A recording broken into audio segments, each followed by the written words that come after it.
I'm Elizabeth at A Literary Princess. If you are new here, welcome. I am a 6-year PhD candidate in English literature with a focus on Victorian women novelists. And as you might expect, I love to read. Today I have my March wrap-up for you all. I feel like I haven't filmed in ages. I have been trying to finish my third dissertation chapter, and as a result, have just not felt like filming on weekends. It's like this close to being finished, but it doesn't want to be finished. So I'm hoping to finish that up this week. Fingers crossed. And then hopefully I will be back to posting twice a week as normal. So I forgot to count how many books I read. How many books did I read? I read 8 books in March, and only 2 of them were from my TBR. Stuff happened. I didn't even finish my read for the 18th century novel project, although I did start it. That was Gulliver's Travels, so I'm hoping to finish that very early in April so that I can then get on to Pamela by Samuel Richardson, which is April's actual book. But yeah, no, the first 6 books were not on the TBR at all. I was participating in one event, March of the Mammoths, hosted by Jason from Old Blues Chapter and Verse, and I did read my book for that. It took the entire month. I started on March 1st, I finished on the 30th. 1 day to spare. So, we will talk about that at the end because it was the last book I finished. Let's jump in. First up is one that I got from the library that I've been wanting to read for a really long time. This is Nettle Bone by T. Kingfisher. This is a fantasy book focused on Mara, who is the 3rd princess of a small kingdom, who has been sent to live at a convent. Her sister was married to the king of or prince of the neighboring country, and then she mysteriously died. So then her other sister was married off to this prince. And Mara realizes, he's abusive. This isn't great. And she wants to find a way to save her sister. So she sets out on a quest and ends up in the company of a fairy godmother, a grave witch, and a knight, and a chicken possessed by a demon. It is very fun. It is very T. Kingfisher, if you can tell by the chicken possessed by a demon. And I really, really enjoyed it. I ultimately gave this 5 stars. I just really enjoyed Mara as a character. I enjoyed all of her companions, particularly Bone Dog. He is a skeleton dog. I mean, enough said. There are horror aspects of this book. Like, there's some stuff that is genuinely very creepy and kind of scary, but it is a fantasy book, not a horror book. I just really enjoyed it. I thought it was lovely, and I'm hoping to buy my own copy because I got this out of the library. So yeah, like I said, 5 stars, highly recommend. I very much enjoyed it. Next up was a new release that I actually forgot to include in my anticipated new releases video, mainly because I didn't know when it was coming out, because this author doesn't promote when the date it's gonna be. She just drops the book and is like, okay, here you go. I had to learn about it from a person on Tumblr. This is The Golden Raven by Nora Sakavic. This is the 5th book in the All for the Game series, which is my favorite series. Is it technically good? No. Do I care? No. I love this. We are following 2 characters, Jean Moreau and Jeremy Knox, who play this sport called Xe. Yes, it's a made-up sport for the University of Southern California Trojans, I think. And Jean is a transfer from a school called Edgar Allan, and their team was not great. They were very abusive, and Jean is trying to learn how to be a person, basically, because he's all kinds of screwed up. So That's all I'm gonna say, because this is a 5th book in a series. It's the 2nd book in the books focused on Jean, so I don't want to say too much. But this was 5 stars from me, as these books always are. I enjoyed it so much. It's very long compared to the other ones.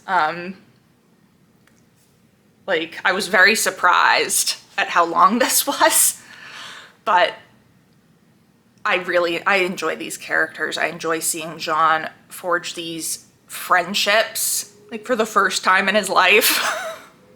Like, he's just so precious. And yeah, 5 stars. I love it. Would I recommend it to people? No, but I love it. Next up is another new release, and I got this out of the library. The reason for at least, well, 2 of these new releases is that my holds in the library came in, and then Nettle Bone I picked up while I was at the library, because I'm not going to go to the library and not browse, you know? Anyway, this is Witchcraft for Wayward Girls by Grady Hendrix. This is following a teenage girl who has been sent to a home for unwed mothers to have her baby. The idea is that the baby will be adopted. She will go back to her life as if nothing ever happened. This girl is called Fern while she is at the home. They do not go by their real names. And they're not supposed to talk about where they come from or their history or anything, but naturally, friendships form. Fern forms relationships with 3 of the other girls, Rose, Zinnia, and Holly. And they all feel very powerless because they have no control in this situation. They are told what to eat, where to go, at what time, what they should be doing. And they want some control back. And so when the mobile library pops up, and the librarian gives Fern a book called How to Be a Groovy Witch, they start dabbling in some things that are probably more powerful than they understand. So this was good. It was kind of different than Grady Hendrix's other books. I'm used to him being very, like, horrifying, but also super campy. And, like, there was an element of camp to this, but it was far more serious than the other 2 books I've read by him. And it was a lot less horror focused. Like, the Witchcraft very much takes a backseat role. The horror is pregnancy and childbirth in the 70s. Oh my God. And the abuse that these girls go through. So yeah, I think I've heard somebody say it really reads more like historical fiction in a lot of parts, and I would agree with that. And then there's, you know, these bits of magic put in. I did enjoy, well, is enjoy the right word? I did like it. I thought it was very well done. Particularly, I mean, Grady Hendrix is a man, and he wrote about teenage pregnant girls really well, surprisingly. He has a note in the back about why he wrote this book, like, as a guy who obviously has not been pregnant. And he had 2 relatives who were sent to homes like this. So I was like, okay, I see why he wrote it. He does a great job, I thought. It's difficult. It's a difficult book. There's a lot of, like I said, there's a lot of abuse that these girls go through. There are really horrifying depictions of pregnancy and childbirth. Like I said, that's the real horror, not the witchcraft. The witchcraft's like, no, pregnancy, But I did think it was very well done. I think you just do need to go in knowing that it is less on the campy side than his others and not as focused on the witchcraft as you might think. But yeah, I gave it 4 stars. Next up was my book club pick for March. And this is I Know Why the Caged Bird Sings by Maya Angelou. And yes, this cover. We were all laughing about it at book club. Usually my university library just does naked hardcovers. For some reason they have pasted a printout of the cover. I don't know. We all got a hoot out of it. Anyway, this is Maya Angelou's first memoir out of quite a few. 6 or 7 maybe? And we are following her childhood growing up in Stamps, Alabama. She's being raised by her grandmother along with her brother, well, her grandmother and her uncle. And this is what happens to her. And it goes up until she is, I think, around 18-ish. This is beautiful. Absolutely beautiful. Heartbreaking. Gorgeously written, though. Oh my goodness. I can't believe I hadn't read this before, but it just wasn't assigned to me. I was about to say I wish it had been in high school, but because there was a class at my high school that read it. I just wasn't in that one. But I don't know if I really could have handled this in high school. Like, there is a pretty disturbing scene of sexual assault in here. Like, I don't know, a 14-year-old may could have really handled that. But it is fantastically written, and I'm really looking forward to reading more by Angelou. I've read a few of her poems before, but nothing, and I'd read excerpts of this. I actually taught an excerpt of this. But I had never read like a significant amount of anything that she'd written. I give this 4.5 stars. It's really good. If you haven't read it on some off chance, I feel like I'm the only one in the world who hadn't, except a lot of people in my book club hadn't either. But if you haven't read this, I highly recommend picking it up. It is so worth it. And then we have the final of the new releases. This is Death of the Author by Nnedi Okorafor. Oh my god. So this is the story of Zelu, who is a writer. She is paralyzed due to a accident in her childhood. And, you know, things haven't really been going her way. Her book keeps getting rejected. Her family is, like, always kind of nagging at her. And she ends up just writing this sci-fi book. And it takes the world by storm. And it opens up opportunities for her that she is very excited to take, but that her family does not necessarily approve of. This was so good. This absolutely amazing. This is my favorite book of the month. It might be my favorite book of the year right now. I don't know. I have to go back and kind of look at things, but holy crap, this was amazing. It is told kind of in 3 strands. We have the present day timeline with Zelu writing her book and going through the process of it becoming a big hit, and then everything that happens after that. We then have her book, like the actual book, about a robot in a world where there are no longer humans. And then we have these interviews with her family and friends that, if everything just shook, the cat jumped on the table as usual. Yeah, these interviews with her family and friends that take place after the present day timeline. And so we get like this idea that something has happened, but we don't really know what it is until the very end. This was amazing. This was my first book by Okorafor. I don't usually like sci-fi, but I really appreciated how the sci-fi worked in this, because obviously we have her sci-fi novel with the robot.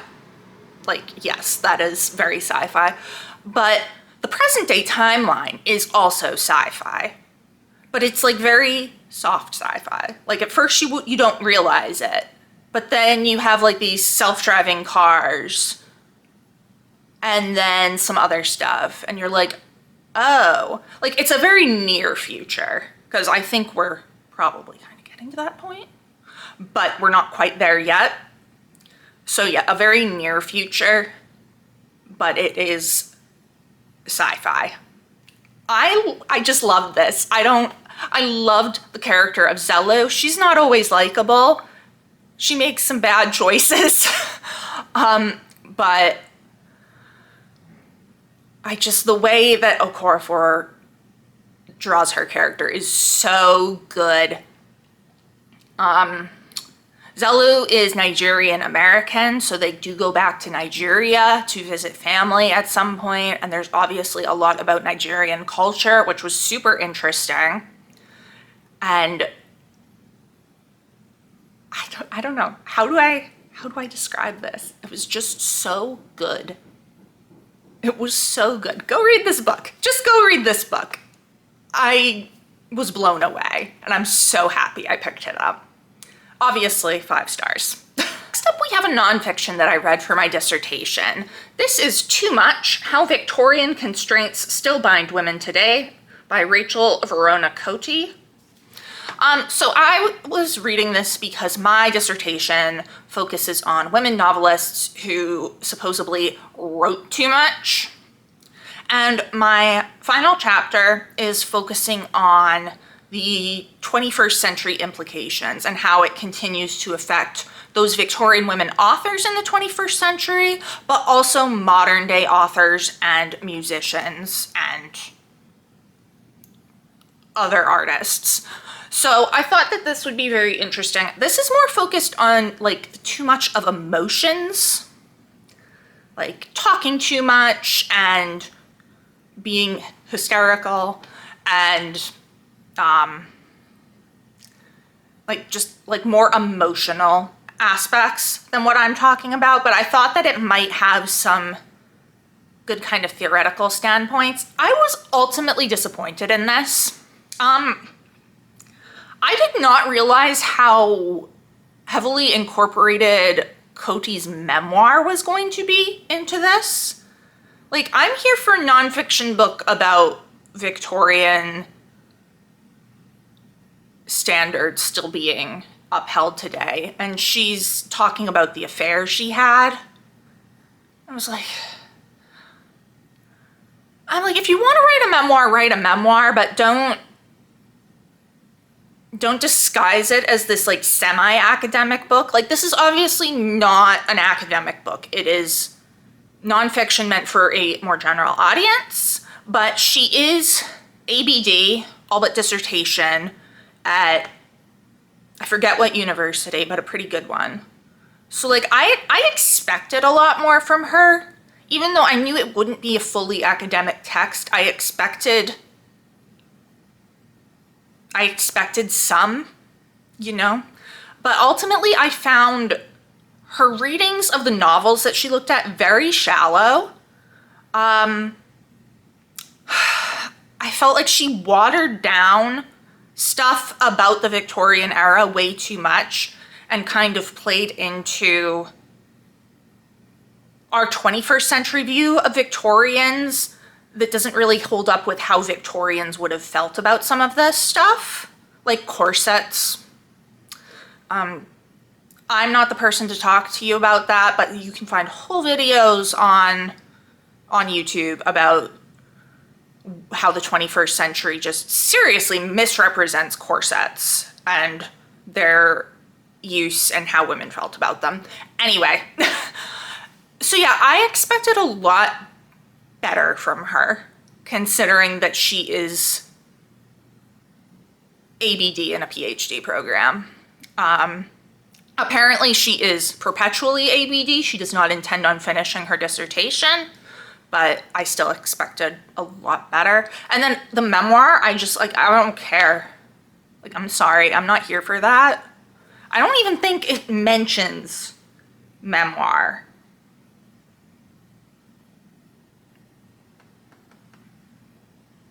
Yeah, like,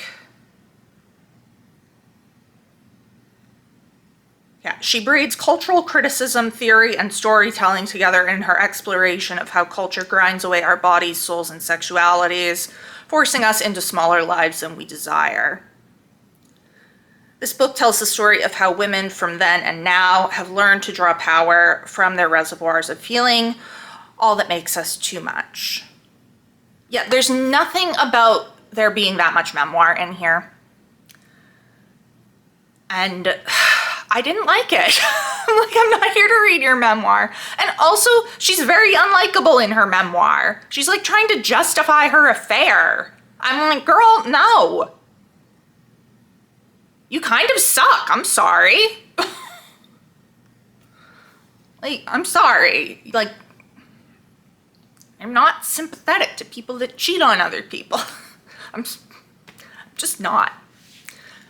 So yeah, this was very disappointing, and I don't even think it's gonna help me that much with my dissertation. So I was like, I read all this for nothing. I gave it 2 stars.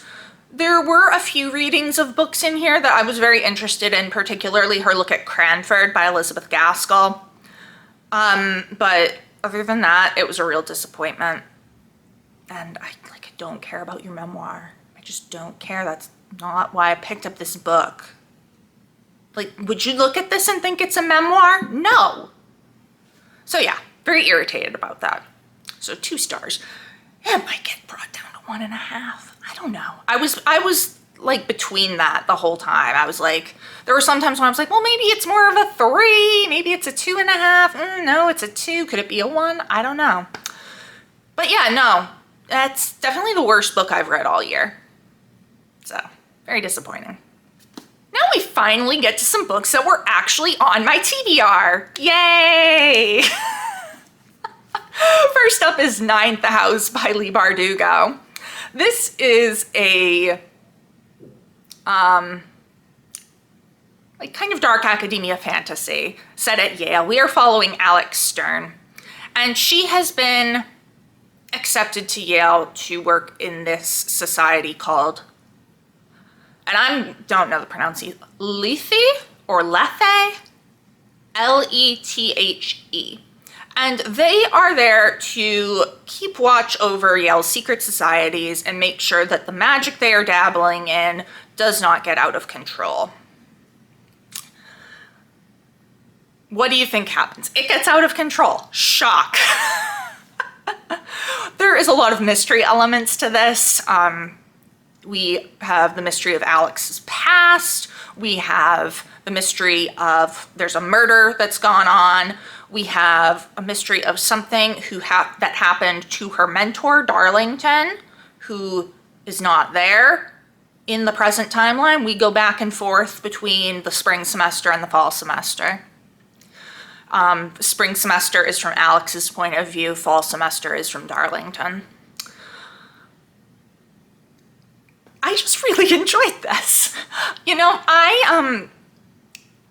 I've kind of been hesitating at a lot of dark academia, especially dark academia fantasy lately, because I feel like they are not engaging in the themes that dark academia is supposed to be engaging with, mainly criticism of the academic institution and exploration of the elitism that goes on in it and kind of the gatekeeping of knowledge, etc. And so I was like, I don't know if this book is gonna do that. It did. I was so pleasantly surprised. I thought it did really well actually with that. Even though it's not obviously it's not academics that Bardugo is focusing on. It's this kind of magical element, but it is still very much critiquing the elitism of academia, of how money can get you out of trouble, and all this stuff, the classism. It was really good. I gave this 5 stars. I like Alex. She's not always the most likable person. Like, she does some sketchy stuff, but I really enjoyed her character, and I really liked Darlington. Like, I'm almost like, usually I don't get crushes on book characters, but I was almost like, you know, if I had read this 10 years ago, I think I'd be crushing on Darlington. Because who doesn't like a smart boy that is renovating his family home and learns like Latin and Greek for fun? I don't know. But yeah, this was 5 stars, and I'm really excited to get to the sequel, Hellbent. And then we get to the final book of the month, My Mammoth. This is Our Mutual Friend by Charles Dickens. This was a delight. Yeah, like I said, it took me all month to read this because she big, but I loved it. I am going to be doing a whole review video on this, so I'm not going to say much about it right now, but it was 5 stars, and I think it might be my favorite Dickens novel. I need to reread David Copperfield because that's the other one that I really loved, but I think this is better, just based on my memory. But yeah, 5 stars. Thank you so much to Jason for hosting March of the Mammoths. It's an event I look forward to every year because it gets me to pick up these giant books that I would honestly kind of procrastinate usually, even though I know I'm gonna like them, just because they're so big. So, yeah. Love this book, love this event. So, that was my March wrap-up. Let me know down in the comments below. Have you read any of these? What did you think? What did you read for the month of March? If you enjoyed this video, please don't forget to give it a thumbs up and subscribe to see more of my bookish content. It has been great chatting with you. I will see you soon. Bye.